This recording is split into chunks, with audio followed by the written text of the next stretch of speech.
Hello, everyone, and welcome to this week's BancABC TalkHour Live.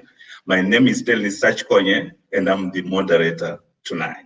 I'm the head of corporate investment banking at BancABC Moçambique, your bank of choice. And I'm super excited to be hosting you tonight. Our theme today is a different perspective of the pandemic, how to live and manage a business in Mozambique as an expatriate.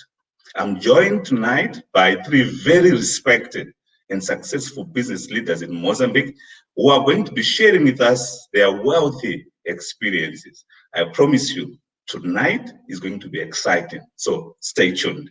Before we start, please take a look at the following short commercial. A capacidade de nos adaptarmos é, sem dúvida, uma das nossas maiores qualidades como seres humanos. Adaptamos-nos a épocas, climas, regiões, crises e também a epidemias. Ajustamos-nos facilmente à mudança e é isso que nos faz evoluir. Superamos sempre as adversidades juntos. E porque o momento que vivemos obriga a reinventarmos-nos, nós, BancABC, também mudamos. Ajustamos procedimentos, adequamos estratégias e implementamos medidas em conformidade com uma nova realidade para protegê-lo a si e a nós. Pois só assim podemos estar próximos de si, mesmo mantendo a distância. Manter a distância é o caminho mais rápido para voltarmos a ficar próximos. Estamos agradecidos por se manter connosco em todos os momentos. Queremos ser o seu banco hoje, amanhã e sempre, pois os nossos clientes são a nossa razão de continuar. BancABC, distantes, mas mais próximos do que nunca. Welcome back. Welcome. And welcome to those that have just joined us to this week's BancABC TalkHour Live. My name, again, is Stanley Sachkonye, and I'm the moderator tonight. I'm the head of corporate and investment banking, BancABC Moçambique, your very bank of choice. And I'm super excited to be hosting you tonight. And our theme for tonight is a different perspective of the pandemic, how to live and manage a business in Mozambique as an expatriate. Managing a company can be a daunting task on its own. Now imagine doing it in a foreign country.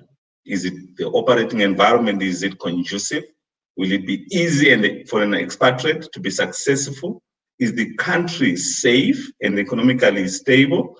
These are some of the questions that cross the minds of many expatriates across the whole wide world, from small to multinationals.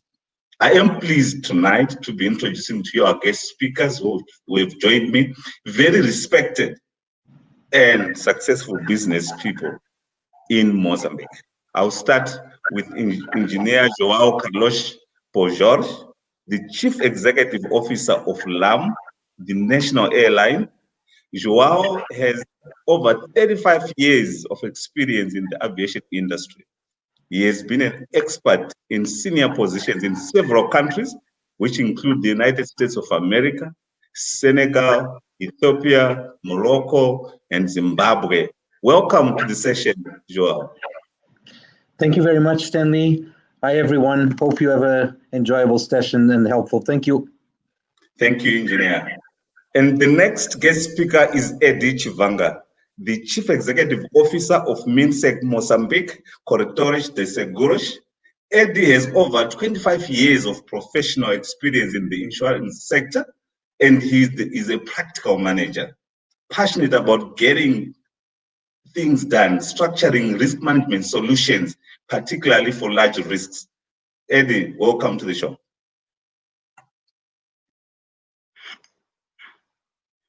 Another important guest tonight is Martin Mandivenga, the Chief Executive Officer of Britam Companhia de Seguros de Moçambique.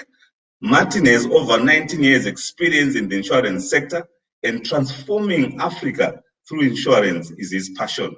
Martin, welcome to the show. Thank you, Stanley. Good evening, viewers. Thank you. Now, the structure of the session tonight is that we'll be discussing with the guest speakers or moderate the discussion. These are experienced experts. And after the discussion, which will take about an hour, we will then want to hear from you viewers. I'm sure you'll be having questions to ask the guest speakers, and then we will then hear from our speakers at the end. Now, without further ado, let us now start our session. And let's start with Eddie.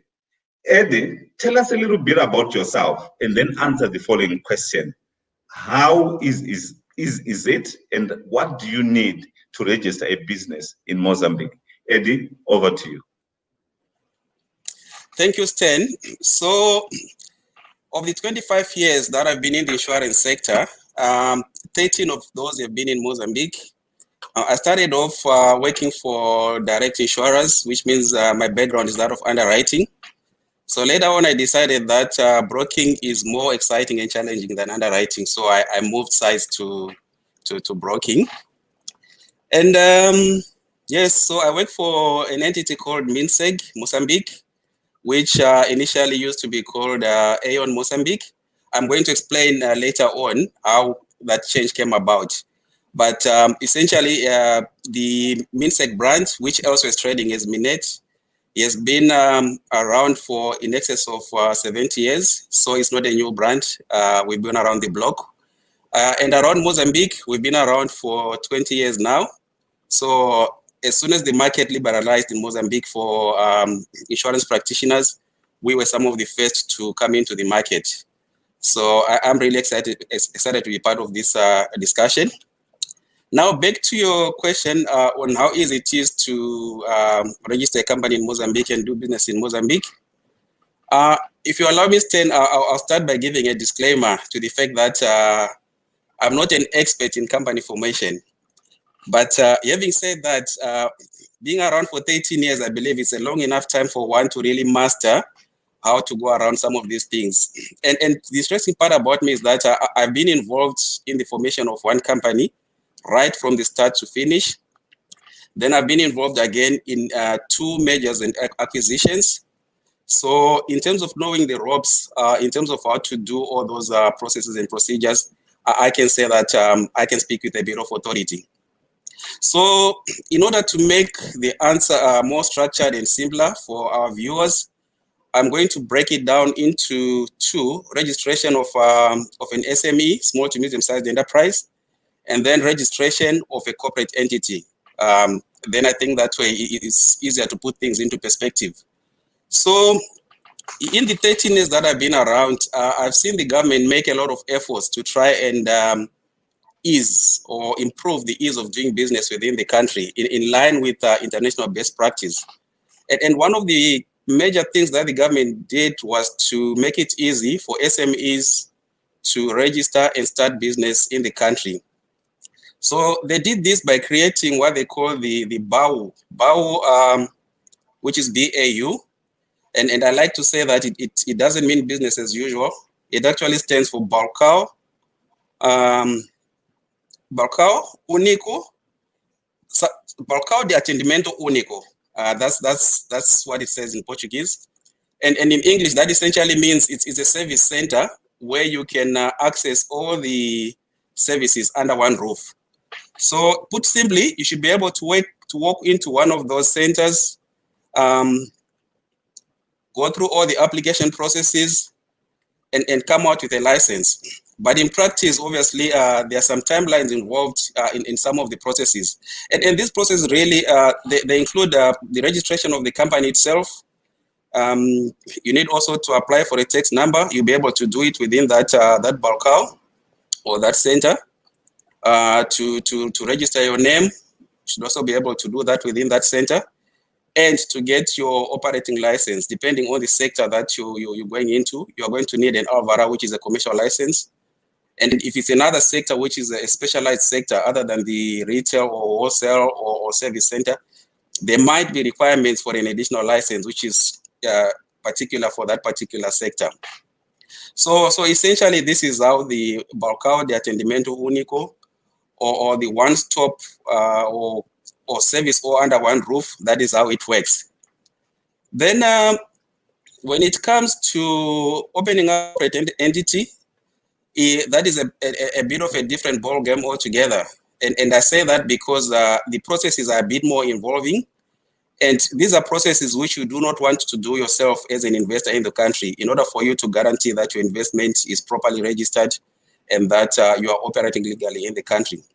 So again, you're going to have to go through various ministries, firstly registering reserving your name, registering with the registrar of companies. You're going to have to go to the tax department in order to get your tax number. You are going to have to register with the Social Security and all those various government departments. So now the difference is, instead of everything being done under one roof, you are going to have to go through all the various ministries in order for you to get that. So this is something that you do not want to be doing by yourself, as I've said before. You need to make use of consultants. There are consultants that specialize in that type of service. Or you need to make use of a regulated, rather a registered legal entity. So again, in order to facilitate these kinds of processes, in order to give information to external investors and to make sure that you get the right type of service, the government came up with what they call the APIEX, APIEX. So that one is an agency for the promotion of investments and exports within the country. And what I would really encourage anybody that is thinking of investing into Mozambique is to visit that website, the APIEX website. You can just type in APIEX on your browser and you will get the Agência para Promoção de Investimento e Exportações. So that really will give you all the information. In fact, it goes even further to give you a list of consultants and lawyers that you can consult for the service of registering your entity in Mozambique. So I wouldn't want to take away the business of the lawyers by giving out too much information, but I believe I've given enough to whet the appetite of anybody that wants to start business in Mozambique. Over to you, Stan. Awesome. Thank you so much, Ed. So definitely your 13 years experience in Mozambique have not gone to waste. Thank you for that information. Let's move on to Martin. Martin, tell us a little bit about yourself. And then after that, answer this question for us. Based on your experience as an expat, what do you need to ensure that the contracting of expatriates runs smoothly in Mozambique, from work visas, work permit, dirá, social security perspectives, and all that? Over to you, Martin. Thank you, Stanley. Once again, good evening, viewers. My expatriate experience, or the number of years I've been in Mozambique, it's about 8 years. I came into Mozambique in 2011, but I had to leave around 2017. Then around mid of 2018, I decided to come back again. So based on that experience, I know that most people have this perception that it's complicated or difficult to hire expatriates. But I actually find that the Mozambican legislation, when it comes to hiring of expats or foreigners, is quite very smart and pretty straightforward. I think what we need to understand firstly is that when we look at the whole process, we're looking at two parties that are involved. Firstly, we have the company that is deciding to hire an expat. Then we also have the expat who is being hired. So you'll find that according to the laws, almost 75% of the process or the burden really lies on the company that is hiring. So the starting point is to look at, is the company entitled to hire an expatriate? So according to the law actually gives entitlement or a right to hire expatriates for companies. This is categorized in terms of size of the company. For example, small companies, we're talking of companies with employees up to 10, they can hire up to 10% of the total workforce. We have medium enterprises. They can hire up to 8%. And when we're talking of medium enterprises, we're looking at companies that employ between 10 to 100 employees. Then we have the big companies. They may hire up to 5%. So what are we saying here? Let's say it's a company employing 40 people. So according to the law, if you do your simple maths, we're looking at 8% of 40, which gives you something around 3.2. So that company may hire 3 foreigners or expats. So that's really the foundation and the starting point.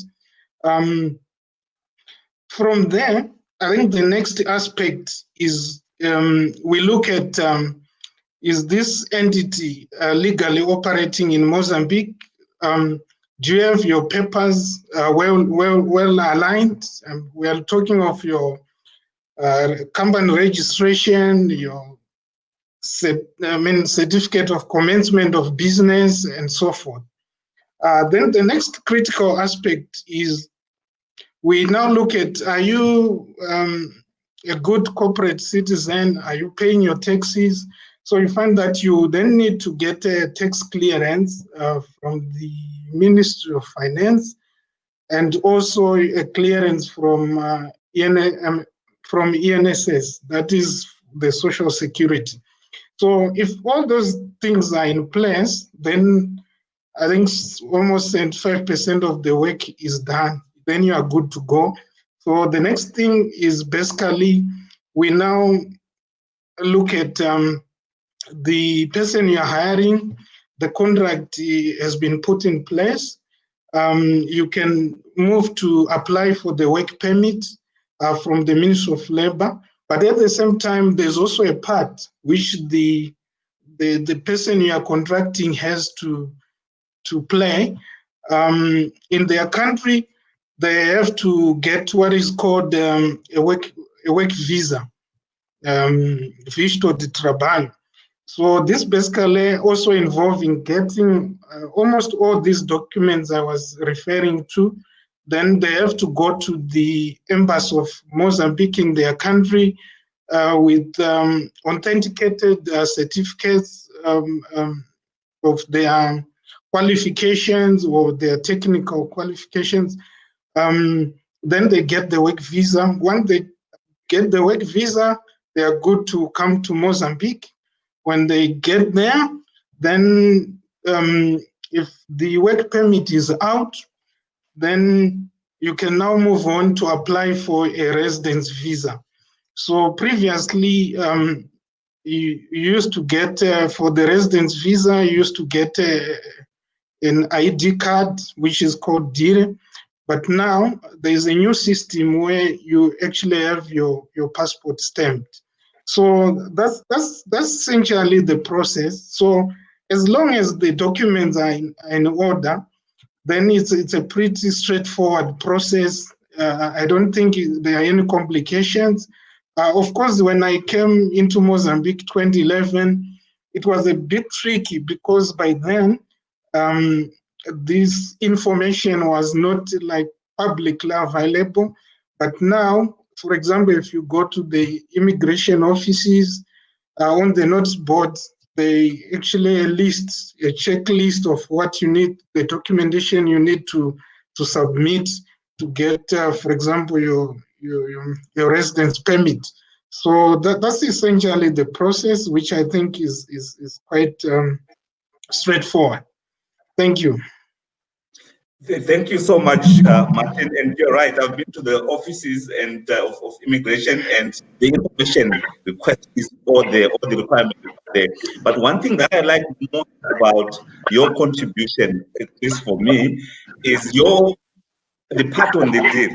I came into Mozambique April last year, so I'm a year and 4 months in the country, and everywhere I go, most places I go, people are always asking me for the deal. Now you need to explain, you just need to confirm that once again, that we no longer need, for people that joined Mozambique after the new process, I don't need a deal, but I just need to get my passport stamped. For people who have been in Mozambique before this system was introduced, they still need to get this. Please confirm that much. Thank you, Stanley. That's precisely it. When I came in 2011, I actually was on the Gerir system, where we had this ID card. But then when I came back the second time, I'm on the new system where I only have a stamp in my passport. So that's precisely what is happening. Those who were on the old system of the deal, I think the decision was that they will continue on that system. But the ones who are coming in after these changes, they are now coming into this new system where you just have your passport stamped. Okay. Thank you very much for that clarification. Now let's move on to Joao. Tell us a little bit about yourself, and then after that, you've been around to a lot of countries. In that experience that you have, I want you to tell the viewers, how has that experience helped you to manage, especially a state-owned enterprise, our national airline in Mozambique? Over to you, Joao. Thank you very much, Stanley. Hi, everybody. Good evening. And it's a great pleasure to be here. Yes, I left Mozambique in 95 and I moved to Zimbabwe, then Senegal, then Ethiopia. I was sometime in Morocco, and then I moved a little bit between some European countries and also, of course, the United States, the home base of the company I worked for in the aviation industry. So, I mean, in all those countries, as I was moving into, I think, and I learned that I had to start by the question, why? Why am I here? What am I doing here? What value do I bring here? You know, why not bringing a citizen of that country and doing that? And I believe that's one of the biggest secrets in my experience, of course, to be successful, because you have to blend in, you have to merge, you know, and you have to make sure you keep reminding yourself of what are you doing there, knowing that, you know, you're there for a certain period of time, which can be a long time, but to build capacity, to grow, to, you know, bring in your company thoughts and experience and mode of operation, I should say. So this is my first advice, is to, you know, learn why you're there, what are you doing there. Then, of course, you know, I believe, and that's what I did, the first thing is to do a kind of an exploratory visit. You know, if you're bringing expats, you know, do that. I encourage people to do that. It's okay to be Googling and finding out, you know, what you do here and there, but it's a different story when you are in country, especially in some peculiar or different environments, you know, that you're going to, because some people do not adapt. Some family members, if you're bringing family along, do not adapt, and, you know, you need to look at schools, at medical facilities, sports facilities, make sure your kids, I mean, why are you in this world? You're here to educate and train your kids and make them successful. So they you know, they have to blend in, of course. And some people might be okay with moving in and out to visit family. Some people bring the family with them. So I just wanted to start with this more soft side of the start. I mean, the other two colleagues were very great in you know, giving all these details about documents and the departments, etc. So I would say this is very important. Then, of course, the business environment, you know, it always helps to be with expats, with local business people, because, you know, they have also got some experience. They brought in expats, they deal, and they basically tell you what they are expecting from you, and you can see where you blend in, you know, where you can bring in value to that. And I believe, I feel, you know, in the countries I was most time in, I tried to learn a little bit of the local language.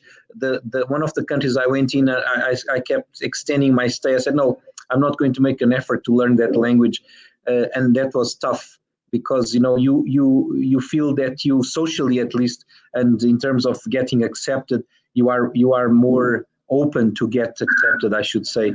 Well, in that sense, I forgot to say, of course, I say Kanimambo, Tatenda, Gerir Def Boku, Amasagnalo, Shokrom, that's the first word I learn when I go to a certain country. And I think it's important. I don't want to be to spend too much time on this, but that's important. The other thing I must say, and I hate to say this in a bad way, is also prepare your way out. Your way out in a successful manner. It might be, okay, I've reached my goals and personally, company-wise, and now I've trained the people, or I have somebody that's coming to replace me, because it depends on what kind of corporation you work for. Your corporation might decide, okay, I'm moving you, and you have so many friends, and some people get depressed because kids get depressed because they were building their social structure and suddenly say, hey, I have a pack and we going. So, sometimes you leave for other reasons. I'm sure people have experienced that. So be prepared for that as well. And I think you might never use it. You might stay long. Eddie is a Mozambican, almost 13 years here. So, you might stay very long, or you might stay a shorter time than you are expecting or wishing to be there. Now, in the business side itself, of course, you all spoke not very much in detail about this getting papers done, visas, etc. What I advise is don't do things by yourself. Go to these offices or places, get some advice.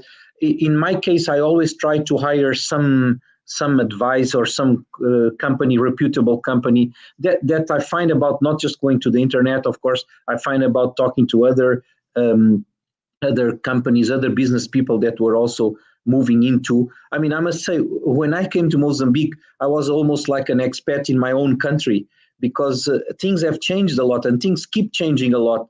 What happened to somebody that moved in 2-3 years ago might not be what's going to happen now. So it's always nice to get advice from these corporations that have always done well, have always kept informed of what to do, in order to bring you in. When you are involved in partnerships, and there's always a partnership, on the social side, but on the business side too, I believe that you should pay a lot of attention and make it very clear of what each one does, what people expect from you. I think I touched a little bit on this at the beginning, because that is going to be the success of your stay. That's going to be that's going to make your stay extremely easy. It will definitely help you say, okay, this is my stake, this is your stake, and build a bridge between the two, so you success, and you, like I said, you always know why you're there, why this partnership is there to deliver what you want to deliver.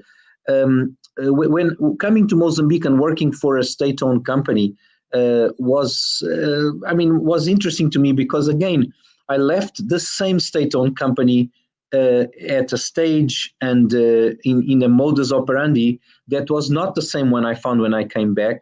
It was good. I met the people. I knew most of them. We had grown together a certain number of time, 12 to 13 years. And now after 20 years, I'm back here learning again about the people. People had changed. Also on the social side, things had changed a lot. When I left Mozambique was almost out of this socialist government into this economy that was totally different. These offices that you're talking about didn't exist at the time I left. They exist now. So I had to learn and get acquainted to this. And having worked outside supporting state-owned companies really helped in this. Some changes that the state-owned environment was taking here, I had witnessed them, I'd worked with them or through them when I was outside. And it also helped the fact that I had registered or worked in registering some companies abroad and also here before I moved in, where I learned a lot about these nitty-gritties of how to make it successful. But at the end of the day, I can't judge myself, but I think wherever I went through smoothly. I got in smoothly. I left smoothly. Always think about that. When you're coming in, you're going to join groups or people or groups of people that you have to work for a long time with them. And when you leave, don't forget, you will get back to them some way or another, either through business relationships, personal relationships, or visiting, in other capacities. And, don't ever just turn your back and pack and go. So in a few words, between my experience outside and my return back to country, this is what I had to say. I must say, if you ask me what I built more, if it was engines, if it was aircraft, repaired aircraft, what I built more was relationships. I think relationships was the biggest investment I did in my life abroad. And, when I came back here, I continue doing that. It's very important to respect people, see where they fit, learn what they have to give you, learn what you can give them. And, I think that way you're ready to move anytime, you're ready to come back anytime. You'll be welcome in both directions. Thank you very much, Stanley. I hope I covered your question. Yes, wow. Thank you so much, Joao. Very useful information there. Of course, cross-border business and moving as an expat to a foreign country is not child's play. It can take a toll on you emotionally, socially, professionally, and you just need to get used to it. So it was for me as well when I moved. But there's one experience that I share with you where you left the national airline and came back and joined it later. And when you came back, it was a different company. For me, I started my banking career with BancABC in 2003. Then I left, did my rounds, went to Nedbank, Standard Chartered Bank, a Standard Bank Group. 14 years later, I came back to BancABC, and I can tell you it was a different company altogether. You've got the cultural shocks and everything, but I'm an adult now. You get used to that. So thank you so much, Joao, for that experience that you've shared. Martin,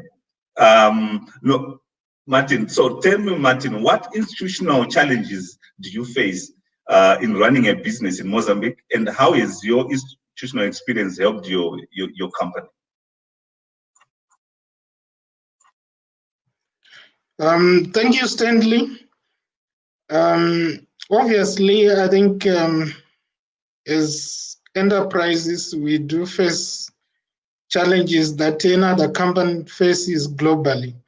But I would like to highlight probably three issues. The first one is communication. I think that has been, and I believe it's a huge challenge, particularly because also of the different language backgrounds. It's always said that 75% of life problems are around communication, but obviously with this language difference, it also tends to complicate matters. So that's I think one of the key challenges that I faced. The other area I think is to do with the laws of the country, particularly in our industry. We find that there are certain laws that are not very much aligned to what probably is also happening globally. You'll find that in our industry of insurance, it's a global. I mean, it's a global industry. On a day-to-day basis, we deal with the whole world. We interact with the whole world. So there are certain standard practices internationally that we find are not aligned locally. So how do we really overcome that? I think in terms of communication, what I found is that the most critical thing, I think, is to make your structures simple. Try to maintain an open door as well as an open ear policy. And I think it's also very important to try as much as possible to make your communication very simple and straightforward. And as a leader, I think it's also very important for you to try and identify multiple structures or multiple ways of communicating. So instead of probably relying on your command structure, you might need to establish other platforms where you then have to have an opportunity to interact with everyone. I've found that to be very useful. I think in terms of the laws, obviously, it's something that is ongoing. I understand, I think, as a country also, not only to our industry, but I think with all the other sectors, there is a drive to improve the ease of doing business ranking. So I think this is also something which is ongoing at all levels and sectors. Then I think the other aspect which I think we find generally is to do with our financial markets, which I believe that they have limited options. I think whether you want to invest, the investment instruments are limited, or whether you also want to raise finances. The financing instruments are also limited. But as Britam, I think it's also one of the areas that we have been seriously working on, trying to come up with products that respond to some of these challenges. Thank you. Thank you. Thank you so much, Martin. There's one thing that really interested me. You said open door and open ear. I'll take that away. Thank you. Thank you. Eddie, how easy was it for you, all the 13 years of experience here in Mozambique, to open a business account and a personal account? Over to you. Your mic, Eddie.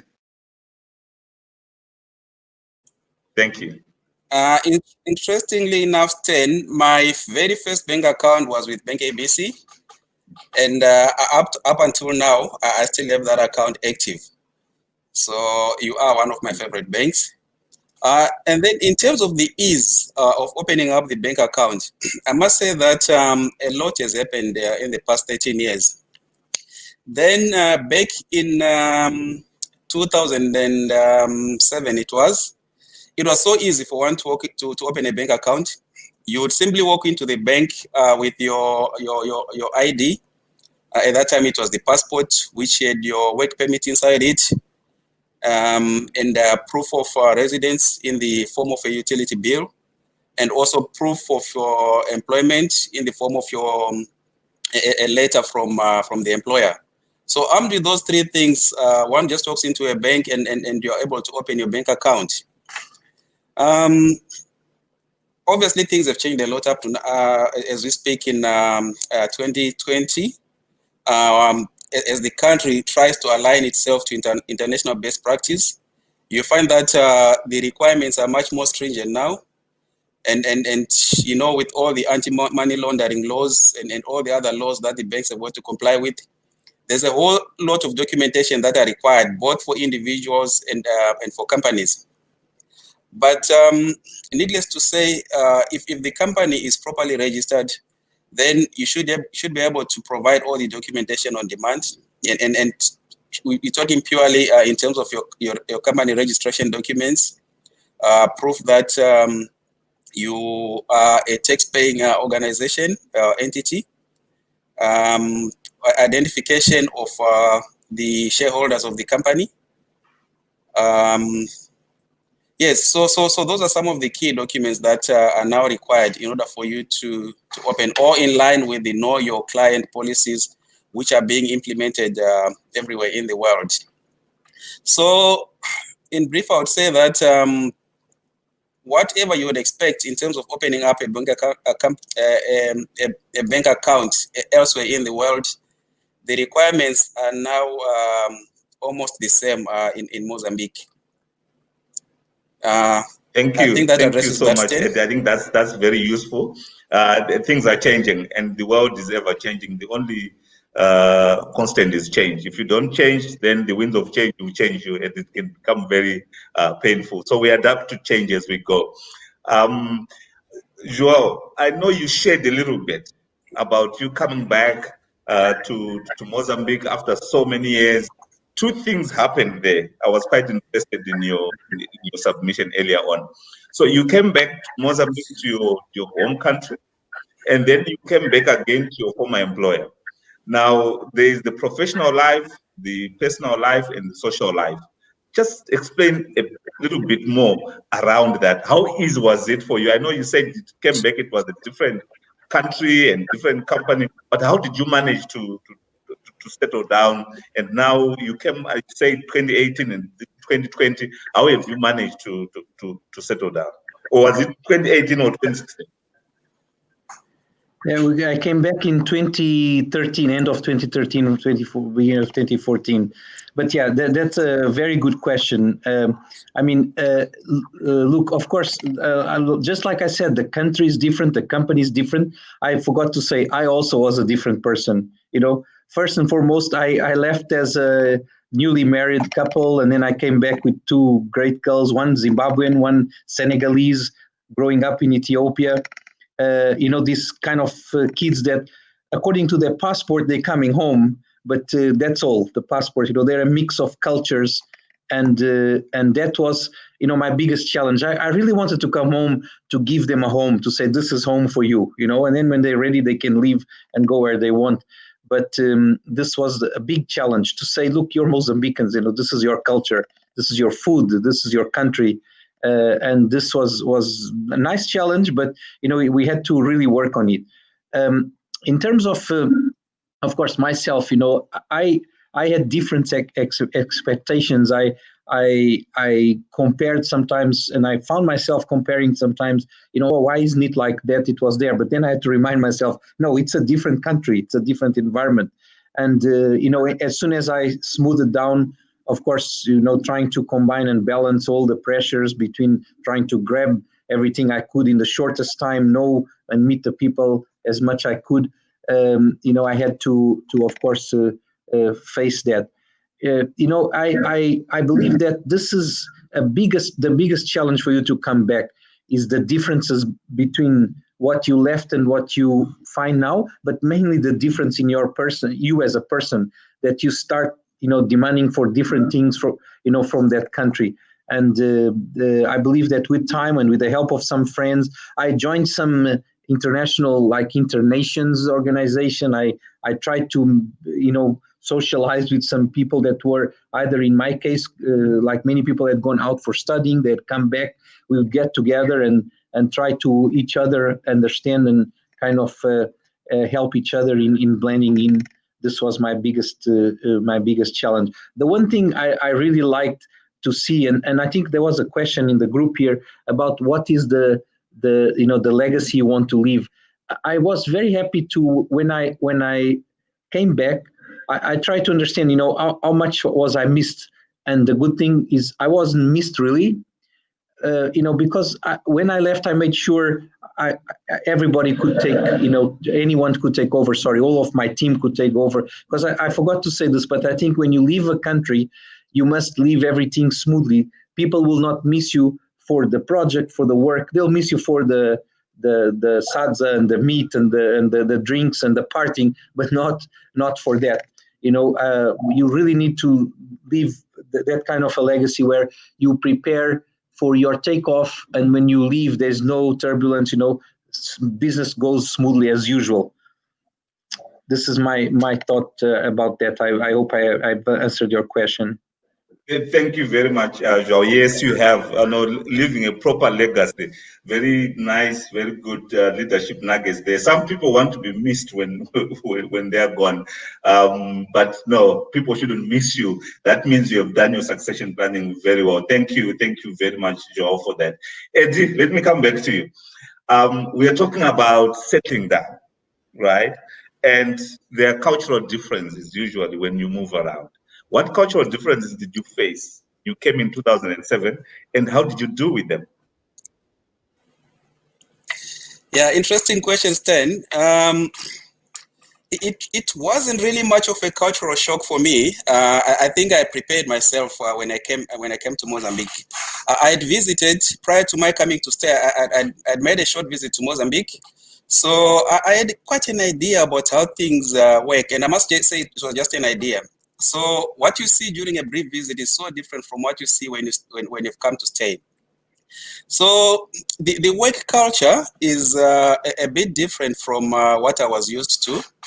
So I think when you're just coming in, you're really trying to change everybody to work the way that you're used to, which I must say is a very huge mistake. I think the thing to do really is to learn, to get acquainted with what really happens around the place, and then along the way, you really benefit a lot from the way things are done locally.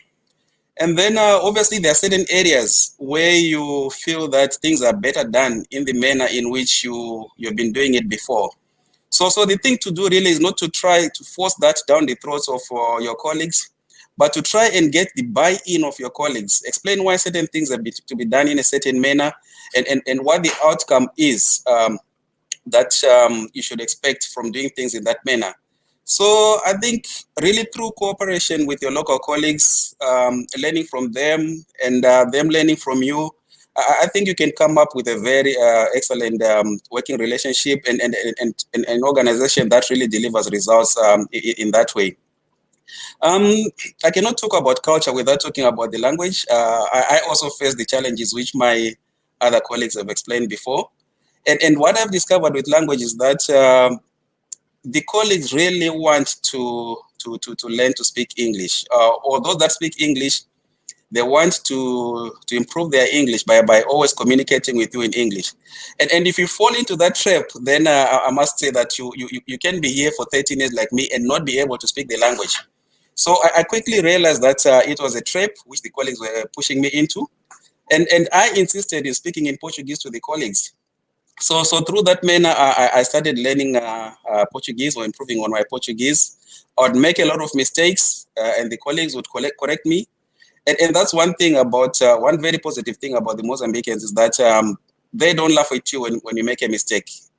In fact, they even appreciate when you do make that effort to learn and speak the language.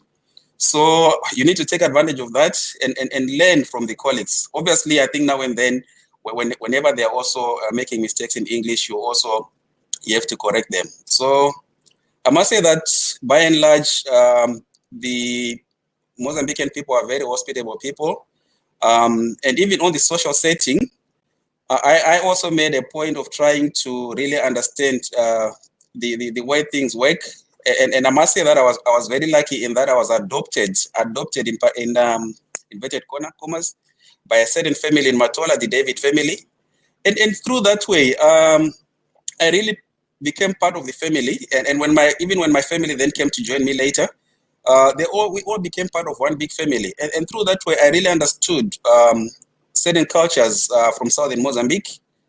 The food, the cultures. I've even attended the marriage ceremonies and all that. I think that really makes your stay as an expatriate much more easier if you know how to relate to the people, if you understand the people's cultures and all that. But I must say that culturally or on the social scene, it's not really something new for some of us, especially coming from Mozambique. You must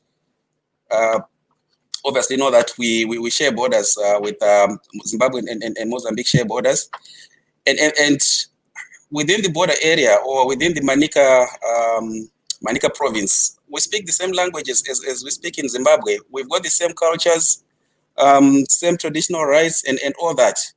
So somehow, because of that, you do feel that you are at home, and coupled with the welcoming culture of the Mozambicans, the hospitality, it's very easy to settle in. So yes, I think life as an expat is made much easier by the welcoming hospitality of the people. But like I said, you need to learn from the local people, and you also need to teach the local people. And just to emphasize Rob's point that you need to leave a legacy, that's exactly the same thing that you need to do. Whatever knowledge you have in the workplace, you have to impart that knowledge to the workplace, so that if eventually, or when eventually you leave, you should have a successor, a local successor that is coming in to take your position. So I believe that is very key and important as an expatriate. Thanks so much, Stan. Back to you. Thank you so much, Eddie. So good lessons for me. I'm 1 year, 4 months in this country, and you know, I'm tired of all saying, hey, estou a aprender português, mas estou fazendo pouco progresso. Now I want to say, estou fazendo muito progresso. Oh, great. Yeah, And so that's the spirit, yeah. That's the spirit, Stan. I think the moment you've got that zeal to learn, that's really the starting point. So yes. yeah. But I like what you say about that trip, where you know, where you have got colleagues who want to learn English and they push you to speak in English. But my colleagues, they're trying really hard to make me speak more Portuguese, and I'm sure very soon I'll be fluent, and I'm sure I'll be having one of these hosting one of these sessions in Portuguese. Look forward to that. Good luck with that. Still on the issue of cultural issues, Martin, how do you ensure that you make a business successful, you win business in the wake of working cultural differences? Thank you, Stanley. I think being an expatriate, I think one of the key lessons that I've learned is to appreciate cultural diversity. It's something that I really believe that as businesses, we need to exploit. I always sometimes think, for example, if we look at United States of America, it's said it's the land of opportunity. But when you look at it, I think it's one country that has impressed people from different backgrounds, from all over the globe. And personally, I think it's one of the key secrets of their success. So different cultures, it's actually, a very huge advantage that needs to be exploited, in business. So you'll find that when you have people from different cultures, different backgrounds, it creates an environment or a platform for getting people to have contribute ideas from different perspectives. Even when you are having a discussion, you find that that discussion tend to be more healthier because you are having people from looking things from a different point of view. So personally, I believe something that can actually encourage innovation, encourage success and progress. But also having said that, I also believe that in business, it's also important to segment your clients and look at them from be it the cultural perspective that we're looking at. And what I believe is that, okay, if you are targeting the Chinese, if you are possible, get the Chinese to be at the forefront, to interact with his fellow Chinese. That way, I think you tend to get better results because obviously you can't also rule out the impact of cultures in terms of business or in terms of how things are done. Thank you. Thank you so much, Martin. João, back to you. what advice would you give? I think there are different types of people that I want you to give advice to. New expats coming into Mozambique, and then also Mozambicans planning to go out there and be expatriates. What advice can you give to these groups of people? Well, most of it comes from this conversation. I mean, we've had, I think, a great exchange of information here, but also from experience. I would say, coming into Mozambique, and I insist, you need to come up with the value. You need to bring value to be added, being it networks that you bring from outside. Somebody asked, what can an entrepreneur do in Mozambique? I say, start or work with a tourism facility, create employment there, and then bring your network to use it, bring your network to experience it. But when doing that, or to do that, do what we've said here. Get advice, learn the language, learn the culture, socialize, match. I mean, I think, and I'm biased to say that Mozambicans, such as Zimbabweans, Ethiopians, they're sociable. They're very open to people. It depends on how you approach them. I've heard people saying, "Oh no, that country is no good." I mean, there's always a group of people that if you do well, if you approach with this, why am I here? I will adapt, learn a little bit of the language, that really helps you getting there. So this would be my advice, and I think Eddie mentioned, come here for an exploratory visit, like I said, remembering, it's not the same thing being in a hotel, living, or in the house of a friend or a business acquaintance. But, come in, learn, see a little bit of it before you make your final decision to come in and bring in your family. Now, to Mozambicans live outside, and I think this too applies to everyone. I just remembered about this. Don't go out to make money. Don't go out to make money. If many people think, I'm going out, you're going out, you're going to make money. No, you go out to make success, to, make success of yourself, make success of your project, and to, build a successful project there, build successful relationships. Money will come after. But, maybe at the beginning, if you're going to invest there, you'll experience that your return won't be as quick as you want. I mean, it might not even be there at the beginning. You might have to diversify or change. But, go there for a successful project. The rest will come after you do that. And, of course, when you go there, go with a plan. If you go out, go with a plan. If you're going there forever, if you're going there for a short time, for a medium term, because that will be important for for you to measure your success. Am I going in the right steps? Am I going in the right direction? And everything else I think we said here about what to do when you go into a new country, I should say. Okay, thanks. Thank you, Joel. So you're saying as you go in, don't be greedy. Patience is a virtue. Take your time. The money will come. Don't try and cut corners, because you'll be in trouble. Exactly. I mean, you said that, and I think it's very right. Don't cut corners. Take time and be prepared to take time and to convince your family or your associates, your partners to take time, of course, in a concerted manner. Thank you. Okay. No, that's very good. I often get a lot of inquiries from colleagues, from my networks. What can we quickly do in Mozambique? What can we quickly do in Mozambique? So that advice is important. Take your time to study. Otherwise, you can go in and you can either be in trouble with the authorities or you can lose money easily. You can easily lose money. Thank you very much for that experience. Now we have finished the discussion with our guest speakers, and we are now going to ask them to respond to some of the questions that have been coming from viewers. Viewers have been sending in questions. If you've got a question, put it on the Facebook page, and then we can ask our viewers, our guest speakers here, to respond to some of the questions. But before we do that, let's take a short break, and I'll allow you to watch the following commercial. See you shortly.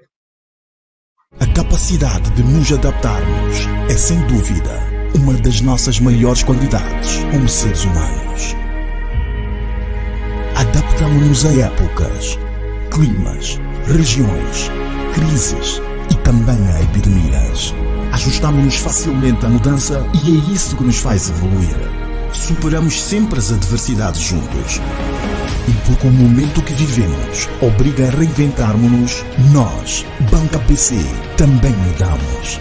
Ajustamos procedimentos, adequamos estratégias e implementamos medidas em conformidade com uma nova realidade para protegê-lo a si e a nós. Pois só assim podemos estar próximos de si, mesmo mantendo a distância. Manter a distância é o caminho mais rápido para voltarmos a ficar próximos. Estamos agradecidos por se manter conosco em todos os momentos. Queremos ser o seu banco hoje, amanhã e sempre, pois os nossos clientes são a nossa razão de continuar. BancABC, distantes, mas mais próximos do que nunca. Welcome back, viewers. And we are now in the second and last segment of our session tonight. And we're going to be asking our guest speakers to respond to some of the questions that we've been receiving. We'll be able to cover just a few because of our time. One of the first one, I think, Joao, this should be your question here. We are living in COVID-19 and we can't go without talking about COVID-19. One of the viewers says, if there was going to be another pandemic, what would you do differently, socially and professionally?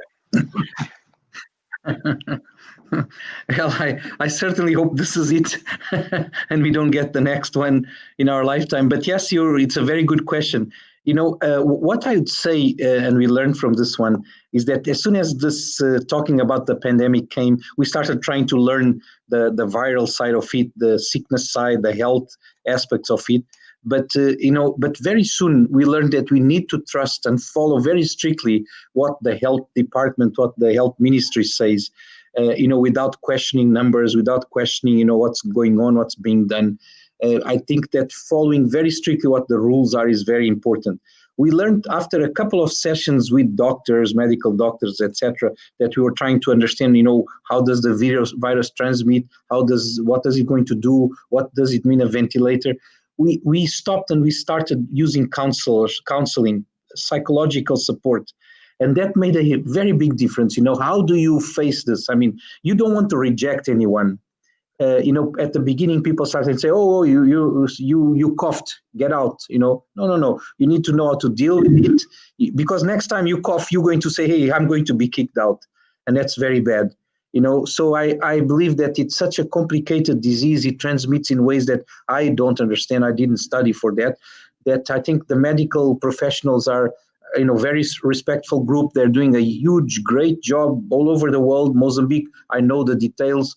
I follow. We work very close with them. I mean, we try to have mitigation plans. We have started studying here. What does it happen when I get COVID? Because it is important. Who's going to sign papers? Who's going to do this? And this is something probably we should have done before, but now we've been forced because we know it's going to come to some of us. What is it going to happen when our dispatcher's office gets closed for disinfection because there was contamination there? So we focus at our product. We want to fly passengers safely, comfortably at the right time. But how do we do when this happens? Because it's going to happen, as we know. And we definitely will learn, or we'll maintain this hygiene aspect that we had not before respected very clearly. And we had rules, we had regulations, we had audits, we had auditors.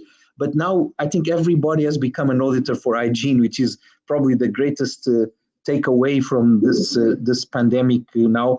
Which should the next one come in, we will definitely be ready for that in this sense. We have very clear processes, very well laid out in case of a very big group of the organization fails and is not available anymore. On the other hand, what we will also learn is, we are keeping a profile of groups of people that need to be protected, especially, which we didn't care before, but it happens there. We will take care of it as it comes. We are building like a stronger health unit here, which we should ever have had. Now we are partnering with a big hospital in the city, so we have constant communication. We have rooms. We are expanding for that. We're trying to have like a crash for some of our staff that have kids that need more attention. We had never thought about that before. but we think this is going to be great value. Oh, by the way, we're building a gym and we're pushing our people to keep healthy, because I think this is the biggest trick with the pandemic, is to be fit, be prepared, eat properly. So we hadn't thought about that before, or at least not seriously enough. But now and for the future, we're going to start concentrating more on that, following the health of the people, stimulating that people live a healthy life more than before. Wow. Thank you. Thank you for that. Having gyms at workplace, and I'm sure with this working from home, more people are going to be having gyms in their homes. Thank you so much. I see there's a comment. Thank you, Joao. I see there's a comment there. First-hand information from Martin on how to get Visto de Trabalho, the work visa. Thank you. That's comment for you, Martin, there. Well done, guys. Another question to all the panelists: what are the 2 things that you'd want to leave as legacy if and when you hopefully not leave Mozambique? I'll read it again. A question to all the panelists: what are the 2 things that you'd want to leave as legacy if and when you hopefully not leave Mozambique? Who would want to take that between Martin and Eddie? Thank you, Stanley. Maybe I'll come first. Personally, I think from my industry and my work, I really have a passion to make sure that Mozambique is transformed, particularly for the businesses. I think one thing I've discovered, or the reality, when you look at maybe developed countries and so forth, one thing is sure: there is no development without the support of insurance. Insurance is there to secure the dreams of entrepreneurs, so that the entrepreneurs can take whatever risk they want, knowing very well that if something goes wrong, they have got a fallback position. So I've mentioned before that I find that Mozambique is still weak in terms of, I think, the financial market. There's still a lot of work to do. So I think as Britam is something that we have already started working on, trying to bring products that transform the lives of people, that transform businesses. I think, Stanley, you understand that there's also one of the products that we are working together with BancABC, I think, which also has done miracles in terms of enabling maybe businesses that could not access financing. Now with the support of our products, they're able to access financing. And in this environment of COVID, we actually have businesses that are doing very well. They are flourishing because of that. So my desire, I think, is really to make sure that Mozambique is transformed from the perspective of businesses growing, helping businesses grow, helping individuals secure their wealth.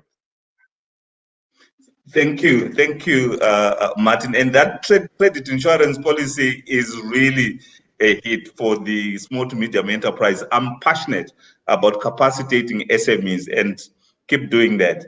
I've got another question there. What opportunities are there for foreign entrepreneurs rather than job seekers?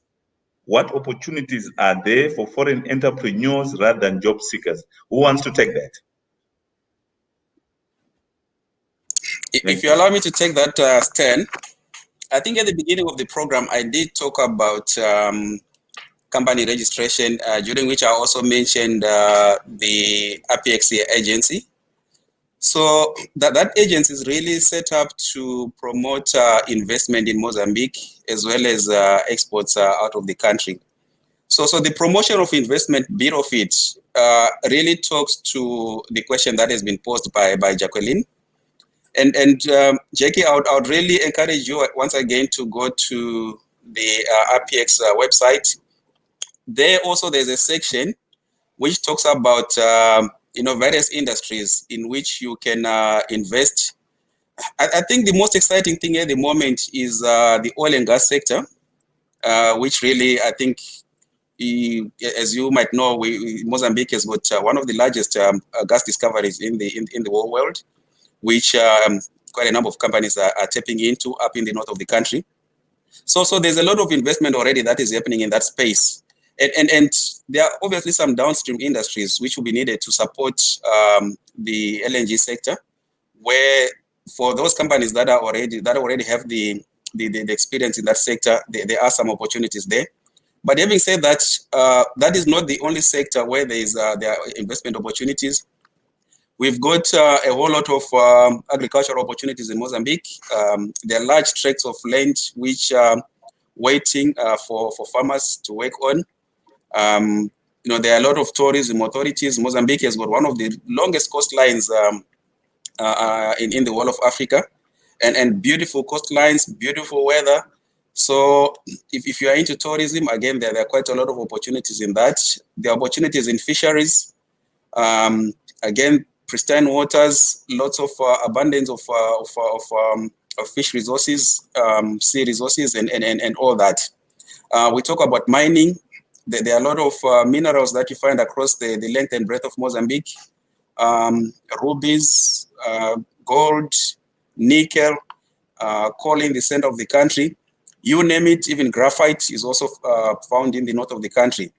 So if you are into mining, there are quite a lot of opportunities as well for you to venture into that sector. So yes, there are a lot of untapped resources in Mozambique, a lot of virgin industries, which is out there to be explored. So as a starting point, I think if you go to the RPX website, and also feel free to talk to people that are already in the country, they'll be able to give you insight into what you can venture into. But the opportunities are there and they're plentiful. Thank you, Sten. Yeah, you're very right, Eddie. Lots of opportunities, even agriculture that you mentioned. I've been around the country quite a lot, and there's lots of potential to invest into agriculture. The Sofala province, recently I was in Nampula, and when you see what's happening there, even what the Ministry of Agriculture is saying, that in 3 to 4 years, we need to be self-sustaining, triple the production and everything, it's quite exciting. So opportunities are there for entrepreneurs. The next question is, what advice would you give to an investor who was unsuccessful on his first attempt outside his country? So this is an investor who was in his own country, he tried, but he was unsuccessful. So what advice can you give him? Who can take this one? Thank you. Okay, sorry. Maybe I'll partly answer that. I think one of the reasons why investors fail outside their country is principally failure to read culture, where you want to go into a country and you want to bring the culture from your country into that country. So that's the single most common mistakes which investors, I think, make. I think it's the first critical thing is to understand and study the culture of the country that you are getting into, because you can fail by very simple things. I can give you an example of Kia when they introduced one of their model. It was in Mexico. It failed to sell simply because the name, when it was translated in the local language, it was meaning something vulgar. So there are those small things that can make you fail. So the most critical for me is understand the culture, study the culture first. Thank you. Okay, thank you so much. So we're talking about sectors. Martin, if you can also touch a little bit on that. I really want us to discuss more on the future in Mozambique. Which sectors for investors, mainly for investors, what sectors are there that investors can look forward to in the short to medium term? Okay, thank you, Stanley. I think Eddie also had highlighted, I think, some of the sectors, but I believe that transport and logistics, there are opportunities. We talk of services, I think in general, there are huge opportunities there. Obviously, I think the COVID-19 has also brought in a new dimension where I think going digital is now the talk of the thing. So you find that anything also related to IT should be good. And we also look, I think you mentioned the agriculture. I think there are some of the low-hanging fruits that in the short to medium term, one can take advantage of. Okay, thank you. Joe, you wanted to say something? Please come in. I mean, basically, that's what I wanted to say, in terms of the advice, but mainly agriculture and tourism. I mean, minerals, be careful unless you're really big. That's a different story. But we need also some processing of stones, etc. That should keep being done here. Like many countries that started working stones for jewelry, etc. I think we still miss that a lot. But agriculture and tourism, I think, are the biggest opportunities here, and there are two main pillars of that the government is investing on. And when I say agriculture, I mean, there's going to be a lot of demand. Just the oil and gas for the next 5 to 10 years will be pulling a lot of consumption. I mean, one of the presentations I remember seeing said they required for one field in one area 5,000 chicken a day, 6,000 eggs a day. Just there is a lot of agriculture for feedstock, etc.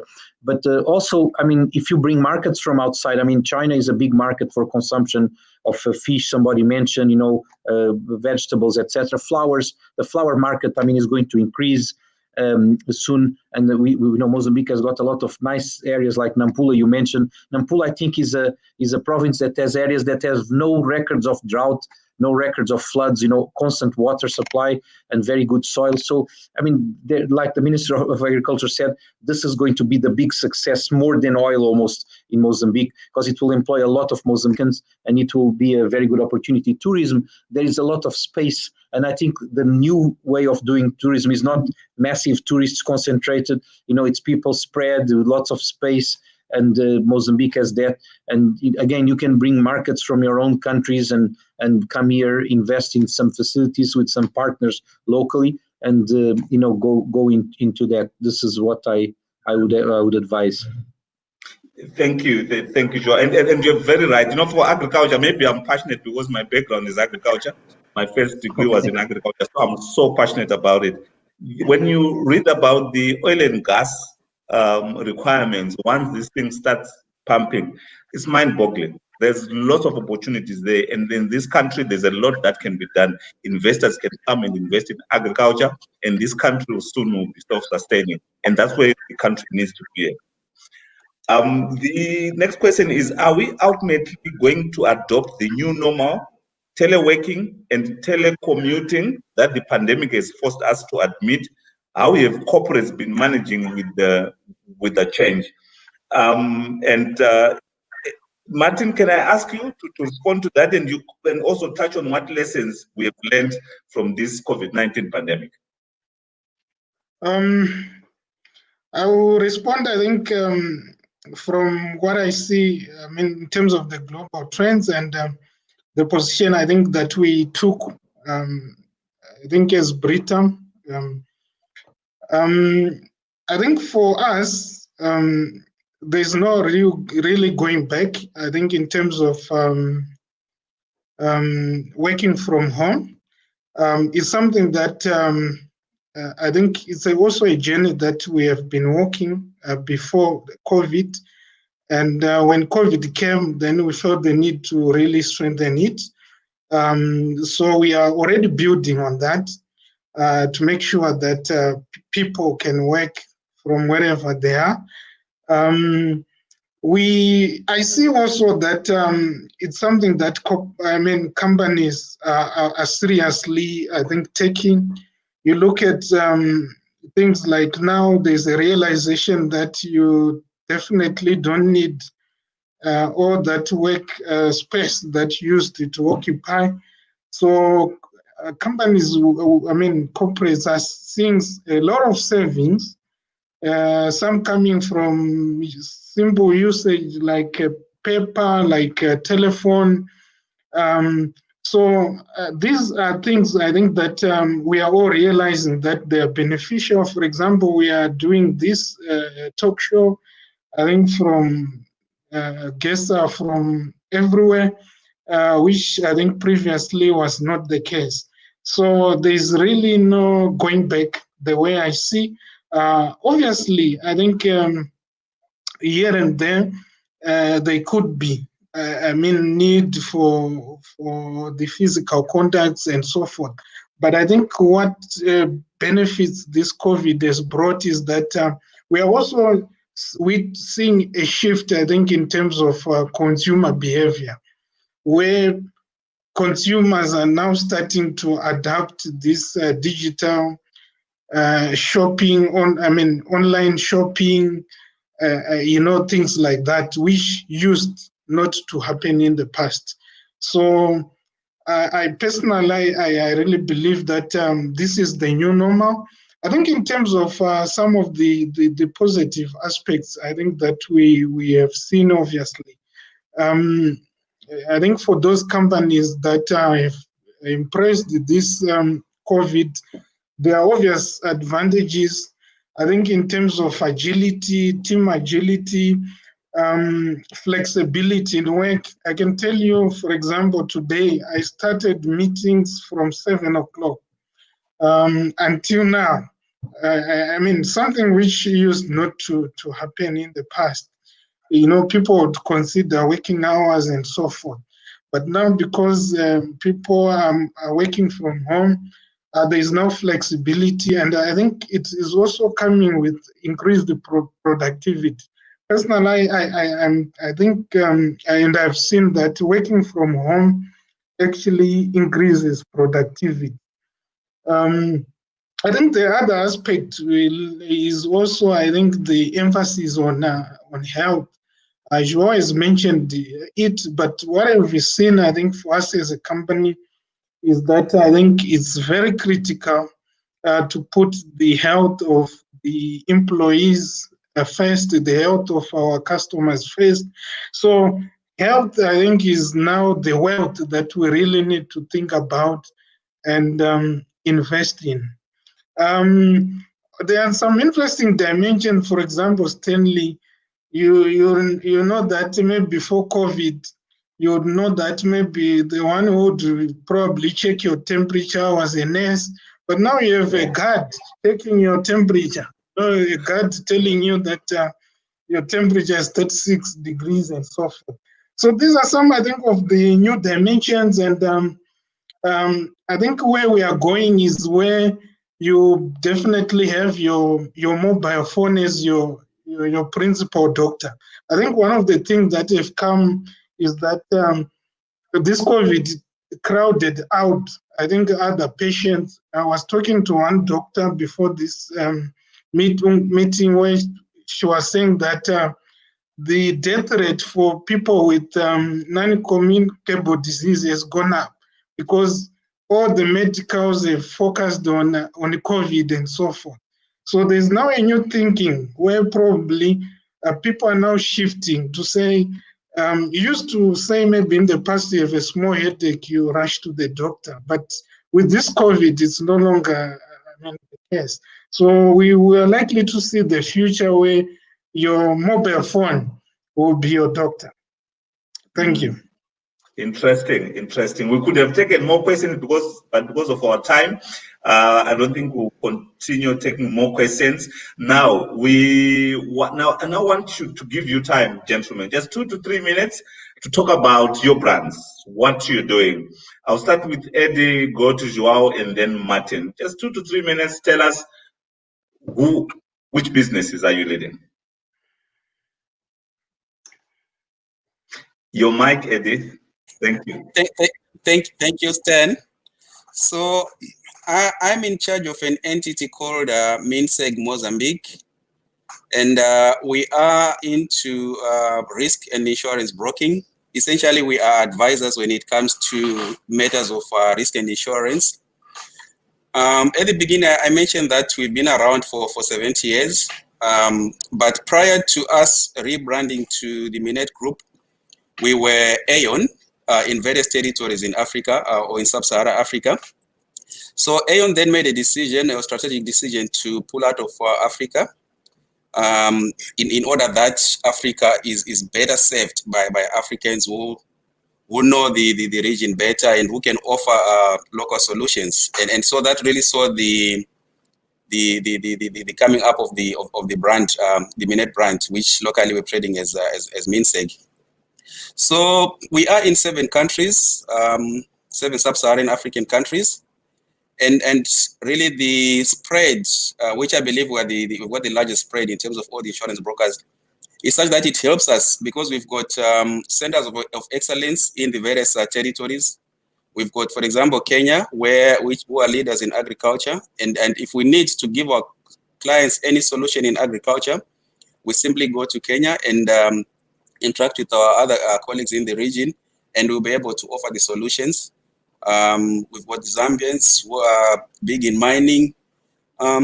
So yes, we do have all those other brothers to tap into. But not only do we have the Pan-African network to tap into, we've got a special relationship with Aon. So our relationship with Aon remains, and we call it a correspondent relationship in insurance terms, which means we've got access to the 120 countries in which Aon operates. So again, in terms of centers of excellence, that insurance is a well-read product. We know where to go to for solutions. Locally in Mozambique, we now have 20 insurers. And us having been around for so long, I think when we started, there were only 5 insurers. Initially, there were 3 insurers, and then the number rose to 5. And 13 years later that I've been around, suddenly it's 20 insurers. So that really tells you that it's a growing market. And unfortunately, the penetration rate, by that I mean that the rate at which the insurance product is being acquired is still very low, at less than 2%. So really, we are playing our role really as brokers to try and educate the market on the insuring public on the importance of insurance. And that's really in line with our punchline, which says secure tomorrow. What we aim to do is to make sure that entities, they've got a sustainable future. We secure the tomorrow of the insuring public. We secure the tomorrow of insuring entities. And we've got the expertise. Where we cannot provide the expertise locally, we can always find it elsewhere within our network, which I've spoken about. So in terms of the product that we offer all solutions across the board, be it to people in the commercial sector, be it to industry. We even offer the healthcare products. We offer all the employee benefits products, including medical aid. We can also advise on pensions. So yes, we offer the whole spectrum of insurance products. We are here to advise you. You can call us anytime. Thank you.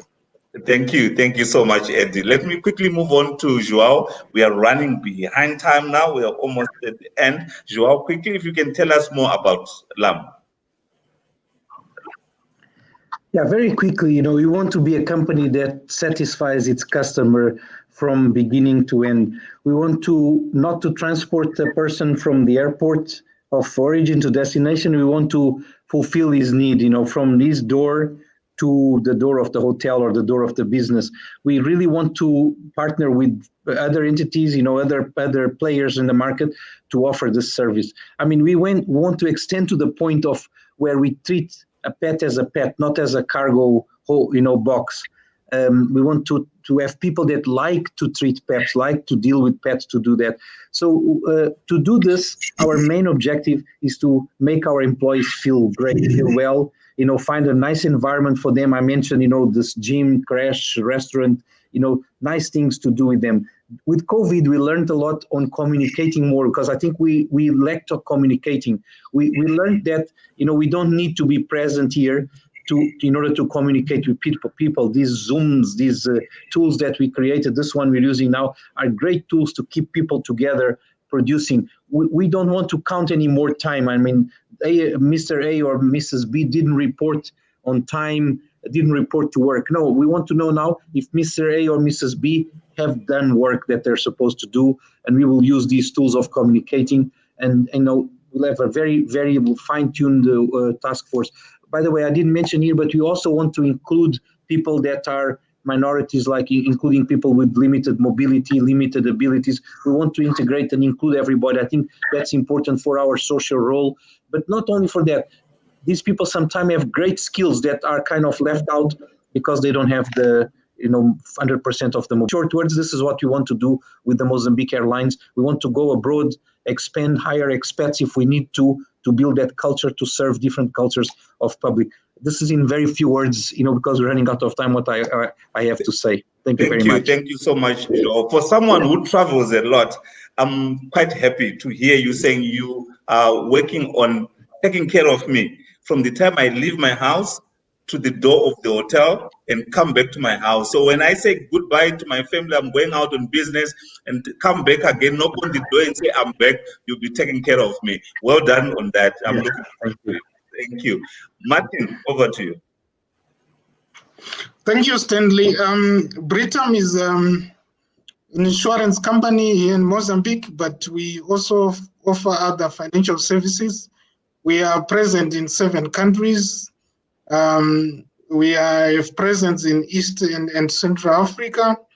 Our passion really is to transform lives, transform businesses, as I've mentioned. We have solutions for businesses to make sure that I think businesses grow. Entrepreneurs are not worried with risks. For example, to say if there's a fire, what then happens next?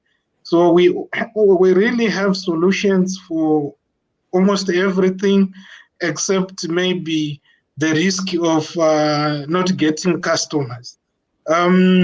We also, I think, have many solutions for individuals. We talk of health insurance. We talk of securing your houses, your property, whatever you have.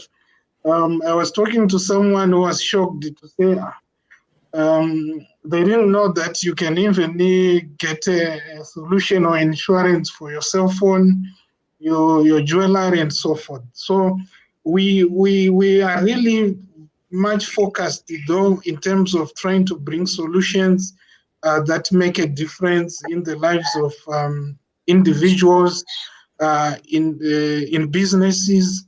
I mentioned, I think, before, one of the products that we are working with banks, and BancABC is one of our strong partner, trade credit insurance, which is doing wonders. I mean, we are very excited to see businesses that were not able to access financing, being able to access financing, being able to grow their businesses through such products. So this is where our passion is, to see businesses transformed, individuals transformed.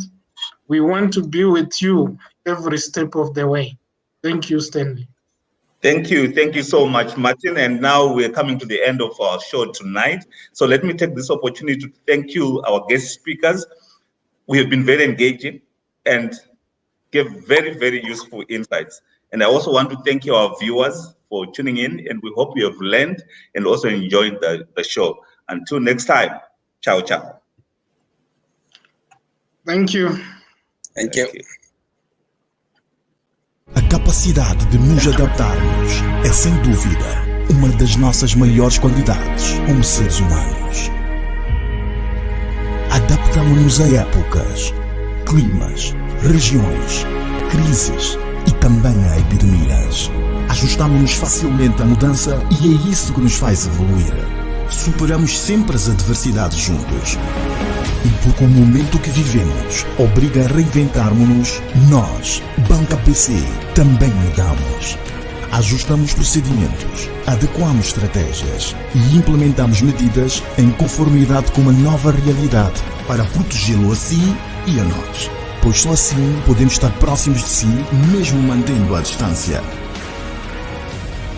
Manter a distância é o caminho mais rápido para voltarmos a ficar próximos. Estamos agradecidos por se manter conosco em todos os momentos. Queremos ser o seu banco hoje, amanhã e sempre, pois os nossos clientes são a nossa razão de continuar. BancABC, distantes, mas mais próximos.